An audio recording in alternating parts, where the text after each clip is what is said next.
What's up, guys? This is Joel once again For the Win Pod. Here to give you a little bit of a first impression.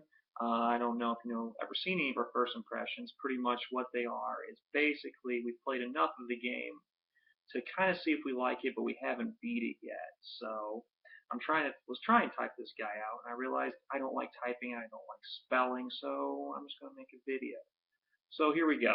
I've been playing Uncharted Fight for Fortune. If you haven't heard of it, quick overview. Basically, it's a card game based on the Uncharted series.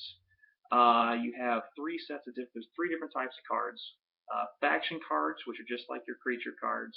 Fortune cards, which are basically your mana, and resource cards, which are basically your action cards, like adding four health to a card, any stuff like that, doing damage, all that good stuff. If you've played Magic the Gathering or any card game, it's basically everything you've already known about. So, sounds really dumb on paper. If you listen to any of our episodes, seen any of our writings, we've been really dogging on this game since its announcement. But now that I had a change, now that I actually had a chance to play it, I can actually tell you how it is. Couple pros. It's really easy to learn, which sounds like it should be a con, but with this being on a handheld, it's pretty nice. See, it took me about 10 minutes to get through the tutorial, and then after that, about 15 minutes of just playing it, it's down. It's easy to play, easy to get into, uh, but also because of that, the games are a lot quicker, which is nice on a handheld like this, because the only game I can really find like that is Hot Shots Golf, and I love that game because it's pick up, play a little bit, and then you're done, and then you move on. Another great thing is the multiplayer. There's a name for this. I can't quite remember what it's called, but kind of like wait and play. You make a move, then you wait till the next person makes a move, which can be 2 days, so on and so forth, which is really nice. You don't have to sit there in front of the whole entire game waiting for some random person on the other end to make a move. A couple of the cons are load times are really bad.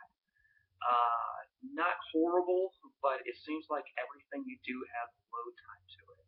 So even though they're kind of quick load times, it adds up when you're trying to just start into a game. So that gets a little frustrating at times. Extremely boring AI. If you're trying to unlock cars and you're trying to go through the kind of, I guess not the story mode, but the main mode for it, uh, they're not very creative. Sometimes they'll make a move and you're like, not sure why they made that move. It's pretty much they make a move and then they die because of it. Uh, Card organization is extremely unorganized, which is kind of redundant, but it they should have worked on that first thing. A lot of cards to choose from and cipher through, and they just could have made it a lot easier. Um,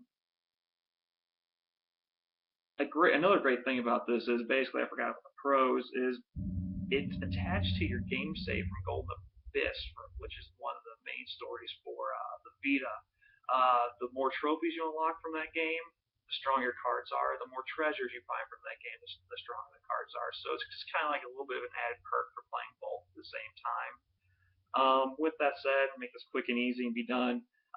It is a great game if you can get over the load times, and it's for $5. You can't really beat that. It's a cheap game. It's a game filler really. Whenever I'm bored, I can pick it up and play it because there's such quick games. I just wish the load times would have been fixed. So that's really about it. I'm Joel for the Win Pod, and take care of yourself.